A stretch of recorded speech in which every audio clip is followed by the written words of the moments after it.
Starting with the name of Allah, the most beneficent and the merciful. Today I am telling you a very beautiful way on having a Tawakul on Allah Rabbul Izzat by giving an example of our holy and our Prophet Hazrat Ibrahim alayhi salam. At the time of the great difficulty, at the time of the distress, what is appear when no one is left? What dua did Prophet says when all hopes of this world was cut off? It is mentioned in the Quran upon the tongue of the Hazrat Muhammad sallallahu alaihi wasallam, when we know from the hadith that Prophet Ibrahim used before our Prophet Hazrat Muhammad sallallahu alaihi wasallam. And Ibn Abbas narrated that when the Prophet Ibrahim was about to be thrown into the fire, what fire is this? This is the fire of Namrud. This is the fire that for 3 days and 3 nights it was made hotter and hotter. This fire was burned for 3 days and 3 nights for making this fire hotter and hotter. The fire that they wanted to punish Ibrahim when they accused him for destroying their idols. And instead of responding back, he mocked them and said, No, must be the other idols who killed the biggest one. They must have been jealous of him. So this young boy, Ibrahim, probably 14 or 15 years old, and we learn from the traditions, he was the only Muslim on the earth at that time. There was no other Muslim other than him at that time. And he believed in Allah. And he rejected the idols. So when the evil people, when these mighty kings surrounded him and they tell him, unless you apologize and came back to our way, we will kill you in this manner. And they torture him for 3 days and they make this fire, and before they throw him in, what does he say? Ibn Abbas said, when Ibrahim was about to be thrown into the fire, he said, Hasbunallahu wa ni'mal wakeel. When you say Hasbi Allah, you can only say Hasbi Allah when you know who is Allah, and then you put your trust in Allah Rabbul Izzat. A great heart that doesn't have Iman, I will definitely say a great heart, because if you have heart, you should have your Iman. So a heart that doesn't have Iman, a heart that is ignorant of Allah, cannot say Hasbi Allah.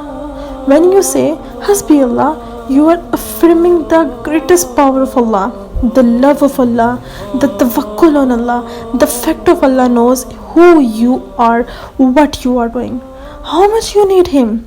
When you say Hasbi Allah, you are saying, Oh Allah, I recognize that when you decided to do something, nobody can come between you and your will.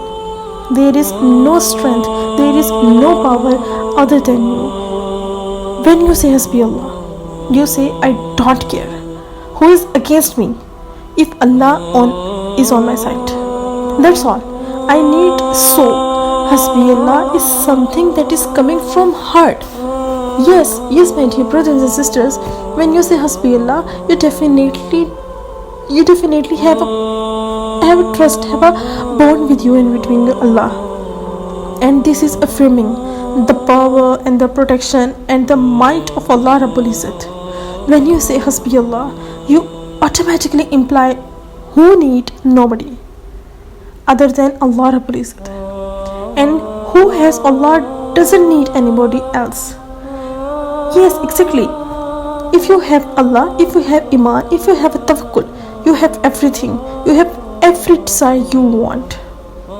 But if you don't have your trust, your bond, your Tawakul on Allah, you have nothing. So my dear brothers and sisters, imagine the heart of Ibrahim. Imagine is surrounded by a city, an army, the mightiest king alive in front of him, threatening him, torturing him. He is just 15-year-old kid. That's their fire that has been put for 3 days and 3 nights for making the fire hotter and hotter.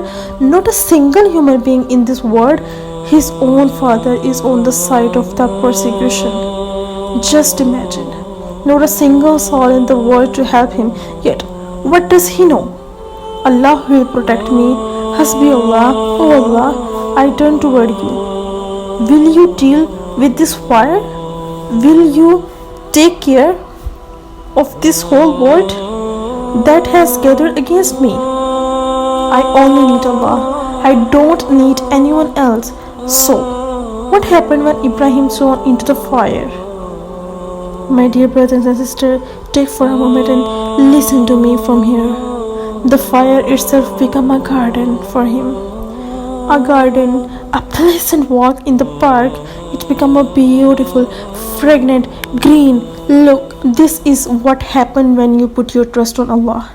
This is exactly what happened in the life of Ibrahim and also in the life of Hazrat Muhammad sallallahu alaihi wasallam when the battle of Ahzab took place and 10,000 strong were surrounded Medina and there were 1500 Sahaba.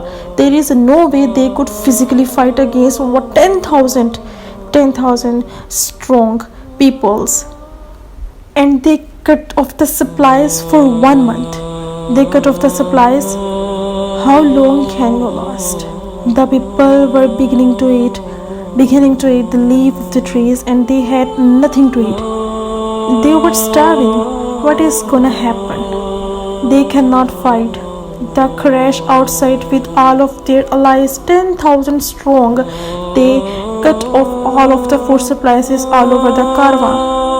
How long can this go on? So they says, Hasbunallahu wa ni'mal wakeel. And what happened? An army from the heaven comes, and 10,000 strong was rerouted by shelter overnight, because Allah sent as He said. He sent an army, and you didn't see it. The wind begins to flow. The wind began to blow, and the sound and the sand and the sound that cross everywhere were began to blow. Then what happened? The 10,000 strong were destroyed by 1500 Sahabas. This is what happened when you have a strong trust on Allah, when you have a strong power, when you have a strong Tawakul on Allah Rabbul Izzat. You will definitely have something. You will definitely got help from Allah Rabbul Izzat. The main thing what you should and I should have to follow is have a strong tawakkul on Allah. I know most of us loses their hopes, but one day, definitely one day, if you say inshallah in your every work, in your every field, you will definitely got something in your life. Jazakallahu khair.